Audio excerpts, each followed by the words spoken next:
Quan niệm sống an lành của người Bắc Âu.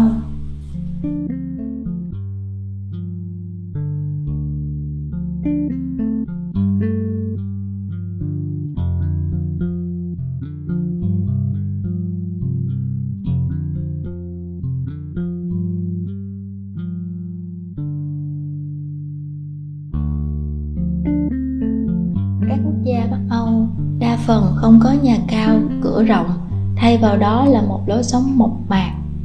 Họ đi những chiếc xe phổ biến, không quá đắt đỏ và ăn những món ăn đơn giản.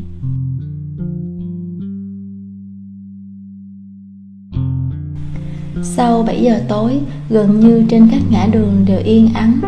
Nơi đây không có cuộc sống xa hoa vào ban đêm, cũng không có những dịch vụ cao cấp, xa xỉ làm kích thích thần kinh con người. Ấy vậy mà người dân Bắc Âu lại cảm thấy rất hạnh phúc. Người dân Bắc Âu thường xuyên nhắc đến cụm từ chất lượng cuộc sống. Điển hình như người Thụy Điển có câu châm ngôn: tiền là thứ có thể để dành được, còn thời gian thì không. Bạn sử dụng thời gian như thế nào thì chất lượng cuộc sống của bạn sẽ như thế ấy. Giữa một cuộc sống có đầy đủ nhà cao, cửa rộng, tiền bạc xe hơi sang trọng và một cuộc sống có đầy đủ vợ chồng con cái sum vầy bên nhau trong một khu vườn nhỏ, người Bắc Âu sẽ chọn vế thứ hai, bởi vì thứ mà họ muốn không phải là vật chất mà là phẩm chất.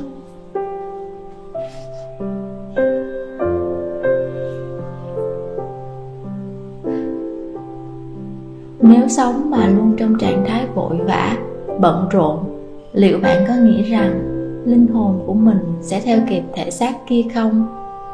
Người Bắc Âu lựa chọn sống chậm một chút, nhưng họ lại có thể tìm được hạnh phúc thực sự từ lối sống ấy.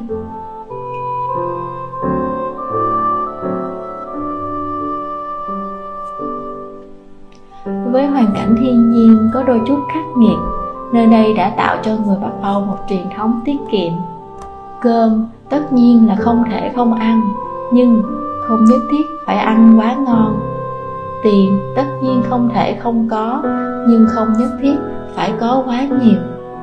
Thậm chí nếu nhà ai đó mới sinh em bé, thì những nhà hàng xóm hay bạn bè đều sẽ mang những bộ quần áo cũ đã được giặt giũ thơm tho đến cho trẻ sơ sinh từ sử dụng.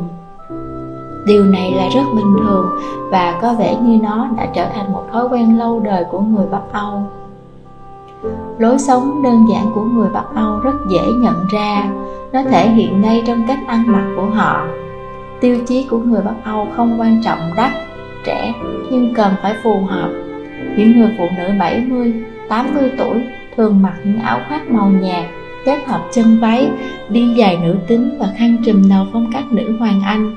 Nhìn họ vừa nữ tính vừa trang nghiêm, lại không mất đi vẻ cuốn hút. Nếu một anh chàng thanh niên, một ông lão hay một cô gái đang đi trên đường mà bất chợt gặp bạn bè, thì quán cà phê ở đầu đường hay cuối ngõ sẽ là lựa chọn đầu tiên của họ. Một cốc cà phê nồng nàn trong không gian tĩnh lặng sẽ khiến cho cuộc trò chuyện trở nên ấm áp và thân thiết hơn bao giờ hết.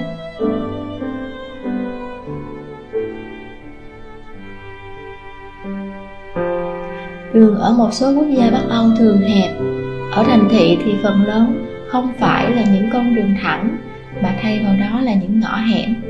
Người dân nơi đây chủ yếu sử dụng những loại xe ô tô cá nhân cỡ nhỏ, và xe đạp là một phương tiện mà chúng ta có thể thấy người dân lựa chọn sử dụng để đi lại trong thành phố rất nhiều. Cả ngày nhàn rỗi không làm việc gì và làm việc cả ngày từ sáng tới tối đều là hai trạng thái mà người dân Bắc Âu không ưu tiên lựa chọn. Công việc của họ không quá khắt khe về thời gian, họ có thể làm thêm được việc khác nhưng không chọn cách ấy, mà có thể sẽ ngồi cà phê nói chuyện với bạn bè hay dành thời gian đó để đọc một cuốn sách mà mình yêu thích. Dù vậy, bạn đừng nghĩ rằng người Bắc Âu suốt ngày chỉ biết uống cà phê, tán gẫu để giết thời gian.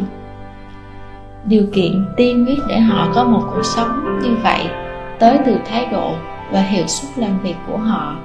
Bạn đừng suy xét đến thu nhập, mà trước tiên hãy hỏi mình thích hay không thích.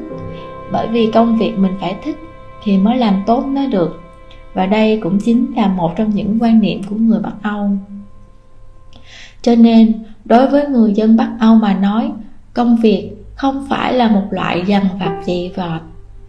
Lòng yêu thích và nỗ lực trong công việc khiến người Bắc Âu rất sáng tạo. Như vậy, họ cũng tự nhiên mà có nhiều thời gian hơn cho việc nghỉ ngơi và dành cho gia đình. Bạn hãy nhìn vào giải thưởng Nobel và những giải thưởng danh giá khác trên thế giới, chúng ta sẽ thấy rất rõ điều này. Khi có nhiều thời gian hơn, người Bắc Âu sẽ hưởng thụ cuộc sống bằng các kỳ nghỉ. Họ nổi tiếng là những con người yêu du lịch, thường xuyên đi hưởng thụ, ngắm cảnh đẹp trong nước cũng như trên toàn thế giới.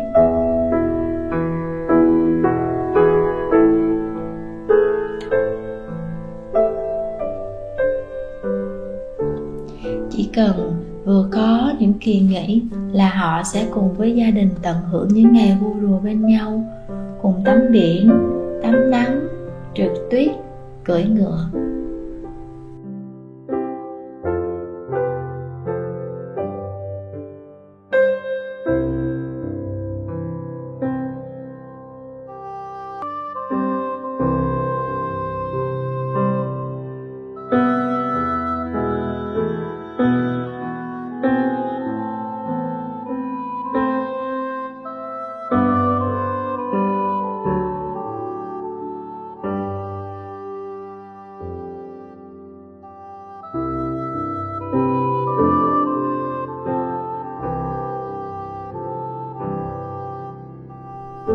Đa số người Bắc Âu đều rất đề cao giá trị gia đình. Người chồng trong gia đình sẵn sàng hủy bỏ những buổi gặp gỡ, ăn uống với bạn bè sau giờ làm để dành thời gian đó cho vợ con. Điều đầu tiên sau khi tan làm trở về nhà chính là mọi người dành thời gian cho nhau. Họ cùng nấu ăn, vui đùa, kể những câu chuyện cho nhau đã diễn ra trong ngày. Có rất ít những người ở lại bên ngoài, cho dù có muốn làm thêm thì người Bắc Âu cũng có xu hướng chọn thời gian tránh ảnh hưởng đến sinh hoạt của gia đình. Ví dụ, một người chồng có chọn đi làm ca sớm vào lúc 3 giờ sáng, bởi vì với họ cho rằng như thế cũng sẽ chỉ mất đi khoảng 1 tiếng đồng hồ gia đình gặp gỡ cùng nhau buổi sáng. Còn buổi tối thì gia đình sẽ được dành toàn thời gian bên nhau, ăn tối cùng nhau. Khoảnh khắc hạnh phúc nhất chính là khi những đứa trẻ leo lên người và ôm lấy cổ bố chúng, hôn một cái trước khi đi ngủ, và cảm thấy khoảnh khắc ấy chính là một loại thành tựu của cuộc đời mình. Đối với người đàn ông Bắc Âu mà nói, gia đình và con cái không phải là nền tảng để giúp họ tìm kiếm sự thành công trong cuộc sống, mà đây là một phần quan trọng nhất tạo nên chất lượng cuộc sống của họ. Vậy thì chúng ta, những ai đang bon chen trong cuộc sống để được hạnh phúc, liệu bạn có được hạnh phúc chăng? Bao nhọc nhằn, tranh đấu, vật lộn với cuộc sống hàng ngày, phải chăng chưa đủ để chúng ta nhận ra rằng một cuộc sống đơn giản, ít ham muốn sẽ đem lại một cuộc sống bình an và hạnh phúc thật sự? Có lẽ vậy, người Bắc Âu được đánh giá là những người biết sống nhất trên thế giới. Họ sống tự nhiên, đơn giản và hạnh phúc.